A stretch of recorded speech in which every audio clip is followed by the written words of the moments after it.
కవితలు రాయొచ్చని ఫస్ట్ లైఫ్లో కవిత అదే. నాకు కవిత రాద్దామని కానీ రాయగలన్నా అంత సీన్ లేదు. అక్క ఏడవ కాక దయచేసి నాకు అట్టు కాదా కానీ రాద్దామని కూర్చుంటే ఇది కానే కాదు నీకు శిక్ష, దేవుడు పెట్టిన ఒక పరీక్ష.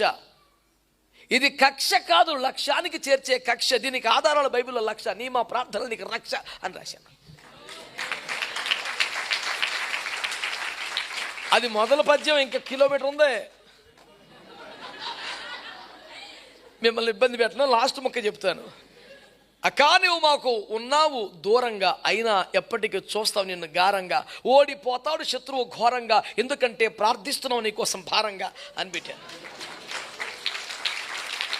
అది 2 రోజులకి వెళ్ళింది, 17 రోజులు అయింది. అది చదివి లేచుకొచ్చి అనంతంది.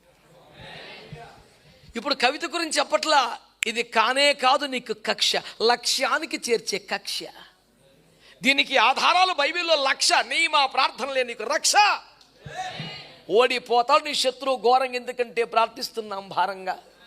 ఇవన్నీ నిజాలు కదా. నేను ఎందుకు చెప్తున్నానంటే క్రైస్తవ జీవితానికి శ్రమలు అత్యంత సహజం. అంటలా మీరు ఒప్పుకున్నా కానీ చేసుకో ఆమె అంటే లేనిపోని సావని టెన్షన్ వచ్చేస్తుంది మీకు. మంచి విద్యార్థికి పరీక్షలు ఎంత సహజమో ఉత్తీర్ణ అవడం కూడా అంతే సహజం కదా.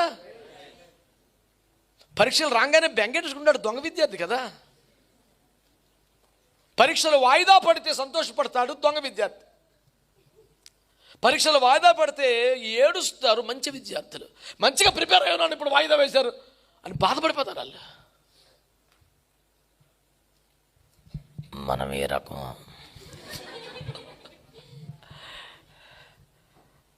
హల్లెలూయా.